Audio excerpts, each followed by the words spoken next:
It's been almost 30 years since the original Anaconda film came out, and we've all been begging for a remake or reboot of this franchise. And that's obviously a joke, but we finally get Anaconda here in 2025. How is it?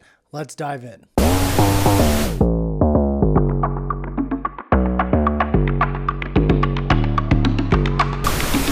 What's going on, ladies and gentlemen? Welcome to the Movie Dive. Today we're diving into the new Anaconda movie by Sony. It's kind of a remake, it's kind of a reboot. Before we do, please don't forget to subscribe to the Movie Dive and don't forget to ring the bell button down below to get notifications on the channel. Anaconda came out back in 1997, of course, with actors such as Jon Voight, Jennifer Lopez, Ice Cube. Owen Wilson was even in that movie, and I guess you could consider it a cult classic. A lot of people nowadays my age kind of view it as a movie of their childhood, but if you go back and watch it, I would say it's a pretty awful movie, but it's just funny to watch nevertheless. Especially because you have Jon Voight, who is a pretty serious dramatic actor, playing just such a creepy, odd dude in that original film. And when I heard that they're making a remake to Anaconda, I thought to myself, okay, I think there's a possibility there because it's a monster movie and we can kind of do cool things along those lines. But then we also heard that Jack Black and Paul Rudd were going to be the stars in it, so your head kind of started turning. Is it going to be kind of like the style of the Jumanji reboot? And when I saw the first trailer synopsis of the film, I did realize that it is about a group of guys who saw the original Anaconda when they were younger, and now they want to use a real snake and remake it for themselves with a small budget. I actually thought that was a really hilarious premise. When I saw the film last week, I saw that the embargo doesn't lift until December 23rd, which is just one day before the movie comes out. That's a little bit worrisome. I'm telling you, the studio does not believe that critics and audiences are going to like this movie very much. I have no clue how critics are going to respond to it. I will say I'm going to expect they do not like it, and overall it's most likely going to be ripped apart by critics. I could be wrong, but in my experience, I actually had a lot of fun with the 2025 Anaconda. There's a lot of inside jokes when it comes to filmmaking in this new movie. At the beginning of the film, Jack Black kind of hates his life because he thought he was going to be some big filmmaker when he was younger, and now he's just at a studio editing wedding videos all day. And as an editor growing up, I certainly have been there before, where you find yourself wondering,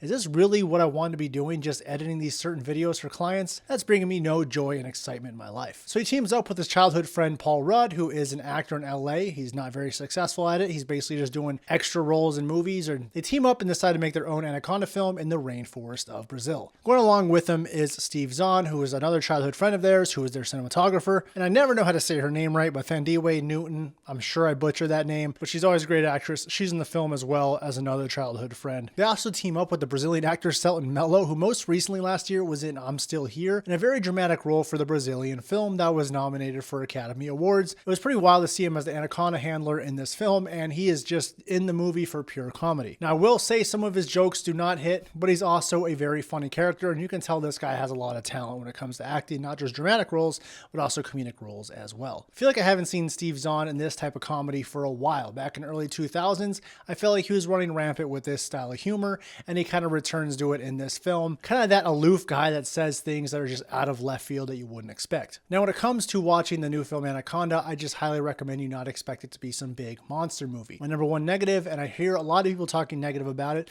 is that there's just not honestly as much anaconda or snake in it as you would expect there to be. It's not like they go to the forest and a bunch of people get killed in brutal ways from a gigantic snake. It's a lot more grounded in it being a spoof of legacy sequels. Now, of course, the master of making fun of Hollywood was Tropic Thunder in this type of film. Anaconda kind of goes along that realm, mixed with a little bit of Jumanji, but nevertheless, I still had a lot of fun with the movie. So basically, I'm just recommend you just turn your brain off and watch it. It's a type of comedy you do not see in movie theaters that often nowadays, where it felt like we got at least 2 of these a month back in the early 2000s, where critics would rip it apart, but you had that group of fans that thought it was really funny and become a cult classic. I believe that's what Anaconda is here in 2025. Not going to say it's going to become some big cult classic or anything, but still, it's something I think a lot of people are going to find some enjoyment in. There are several scenes that definitely made me laugh out loud. Because of that, I'm going to be giving Anaconda a 65 out of 100. You guys let me know if you saw it. Did you think it was terrible? Did you actually think it was quite funny?